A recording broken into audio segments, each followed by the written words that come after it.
Morning students. Class 12 economics में हम पढ़ रहे हैं इंडियन इकोनॉमिक डेवलपमेंट बुक। इसमें हमने स्टार्ट किया है chapter number 1 which is Indian economy on the eve of independence. तो स्टूडेंट्स इस चैप्टर में अभी तक हम पढ़ चुके हैं about Indian economy, the condition of economy during British rule. इसमें हमने अलग अलग सेक्टर्स के बारे में स्टडी किया है। मैंने आपको लास्ट टाइम भी बताया था कि ये जो बुक है इंडियन इकोनॉमिक डेवलपमेंट, इस बुक की डिटेल स्टडी करना बहुत इम्पोर्टेंट है, बिकॉज इस बुक में से यानी इंडियन इकोनॉमिक डेवलपमेंट बुक में से जितने भी टॉपिक्स के सब पॉइंट्स हैं वो सब पॉइंट्स में से क्वेश्चन बनकर आता है। तो पूरे जितना भी मैंने अभी तक आपको पढ़ाता है उस सभी को बुक में से स्टडी कीजिए, पढ़िए। सारे टॉपिक्स के डिटेल में पढ़ना इम्पोर्टेंट है। आज हम स्टार्ट कर रहे हैं next topic of the chapter which is occupational structure. Occupational structure इस टॉपिक में हम पढ़ेंगे कि पॉपुलेशन जो थी, जितने भी लोग थे ब्रिटिशर्स के टाइम पीरियड में, वो सभी किस किस ऑक्यूपेशन में वर्क करते थे और किस तरीके से ऑक्यूपेशन का स्ट्रक्चर जो था वो डिटरमाइन किया जाता था। देन सेकेंड टॉपिक हम पढ़ेंगे इंफ्रास्ट्रक्चर।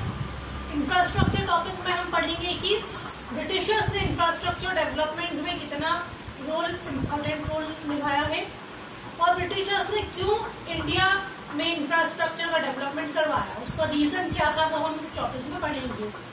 तो स्टार्ट करते हैं हम detail study of the topic occupational structure.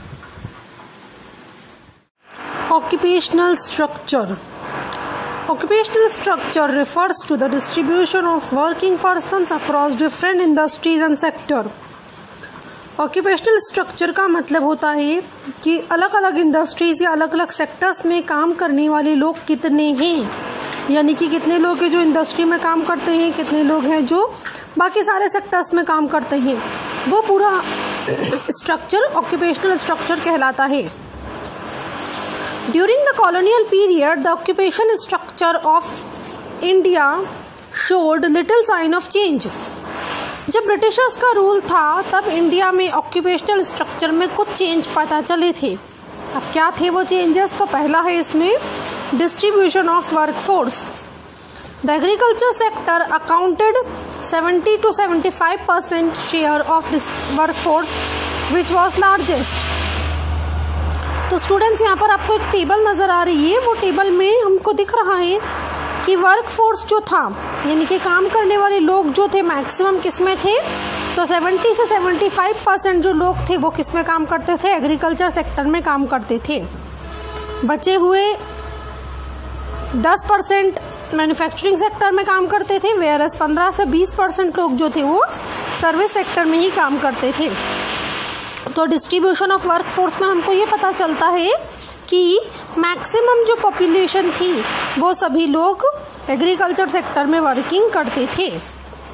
Second point आता है इसका is regional variation. Another striking aspect of occupational structure of India was growing regional variation.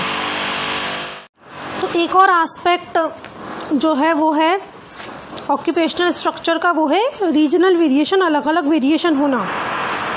The states of Tamil Nadu, Andhra Pradesh, Kerala and Karnataka, Bombay and Bengal witnessed a decline in the dependence of working population on the agriculture sector with an increase in the manufacturing and service sector.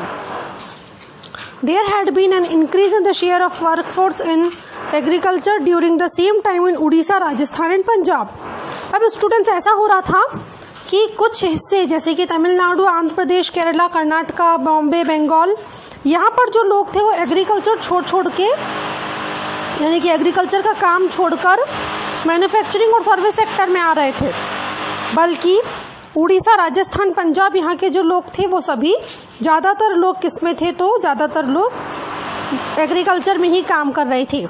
तो occupation structure इस topic में हमने ये देखा कि पहले point में तो मैक्सिमम पॉपुलेशन एग्रीकल्चर सेक्टर में थी और दूसरे पॉइंट में हमने ये देखा कि कुछ हिस्से इंडिया के ऐसे थे जहाँ के लोग अलग अलग सेक्टर्स में जा रहे थे एग्रीकल्चर छोड़ के, वेयरएस कुछ सेक्टर्स ऐसे थे जहाँ के लोग की एग्रीकल्चर सेक्टर में ही काम कर रहे थे। सेकेंड पॉइंट पढ़ते हैं हम, जो कि है इंफ्रास्ट्रक्चर। इंफ्रास्ट्रक्चर में पहला पॉइंट आता है basic infrastructure under British rule.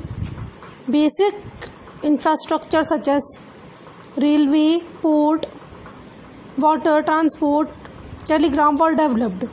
तो जो बेसिक इंफ्रास्ट्रक्चर थे ब्रिटिश रूल में वो डेवलपमेंट हो रहे थे, यानी ब्रिटिशर्स ने इन चीज़ों का डेवलपमेंट किया था। सेकेंड पॉइंट आता है इसका मोटिव यानी उद्देश्य। तो ब्रिटिशर्स का उद्देश्य क्या था? The real motive behind the development of basic infrastructure was not only to subserve various colonial interest, not to provide basic amenities to people. मतलब ब्रिटिशर्स का उद्देश्य भारतीय लोगों को, इंडियन लोगों को बेसिक चीज़ें पहुंचाना नहीं था, उनका उद्देश्य था कि वो अपने इंटरेस्ट को पूरा करें। अब इंडिया की इंफ्रास्ट्रक्चर कंडीशन कैसी थी ब्रिटिश रूल में, तो वो पढ़ते हैं हम। फर्स्ट पॉइंट है इसमें roads constructed prior to the advent of colonial rule were not fit for modern transport. The roads that were built primarily served as the purpose of mobilizing the army within India and drawing out raw material from the countryside to the nearest railway station or the port to send these to Britain or other countries.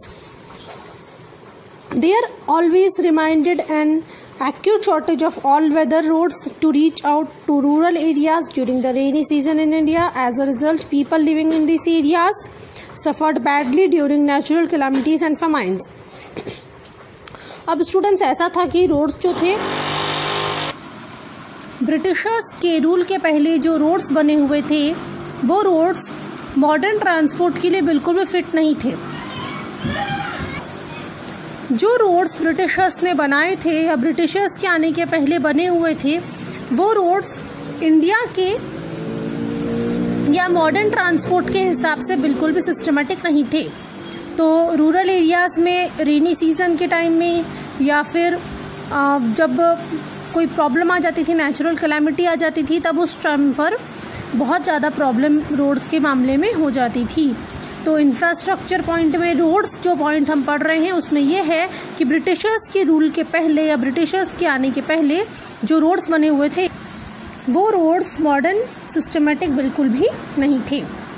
Second point पढ़ते हैं हम railways. The Britishers started the railways in India in 1850 and it is considered as one of the most important contribution.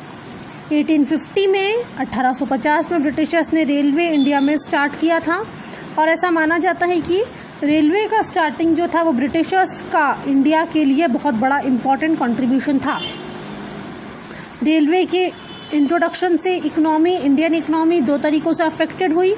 First point है इसमें, it enabled people to undertake long distance travel and thereby break geographical and cultural barriers. Railways के starting होने से जो लोग थे वो सभी लॉन्ग डिस्टेंस ट्रैवल इजी हो गया उन लोगों के लिए और जियोग्राफिकल और कल्चरल बैरियर्स जो थे वो टूट गए, यानी कि एक जगह से दूसरी जगह जाना लोगों के लिए बहुत इजी हो गया। Second point, it fostered commercialisation of Indian agriculture and which adversely affected the self sufficiency of village economy in the India. Second point ये बोलता है कि रेलवेज ने इंडियन इकोनॉमी में इंडियन एग्रीकल्चर को कमर्शियलाइजेशन को बढ़ाया, यानी कि जो एग्रीकल्चर के प्रोडक्ट थे वो एक जगह से दूसरी जगह ले जाने में इजी होते थे, जिससे कि सेल्फ सफिशिएंसी जो थी वो इंक्रीज हो गई थी। The introduction of railways led to huge economic loss to the country on account of economic drain of the wealth. अब ब्रिटिशर्स ने क्या किया, वेल्थ यानी संपत्ति को बाहर ले जाने में मदद की। तो इंडियन रेलवे जो था उसकी वजह से इंडियन इकोनॉमी को बहुत ज़्यादा नुकसान हुआ, क्योंकि इससे इंडिया का पैसा जो था वो बाहर के देशों में बहुत जल्दी चला गया। थर्ड पॉइंट आता है इसमें, air and water transport. The colonial government took measures for developing the inland trade and sea lanes. British government ने इनलैंड ट्रेड और सी ट्रेड को बढ़ाने में मदद की थी, काम किया था। These measures were far from satisfaction and also proved uneconomical in some cases। अब ये जो मेहनत थी उनकी वो इंडियन पॉइंट ऑफ व्यू से बहुत ज़्यादा नुकसानदायक थी।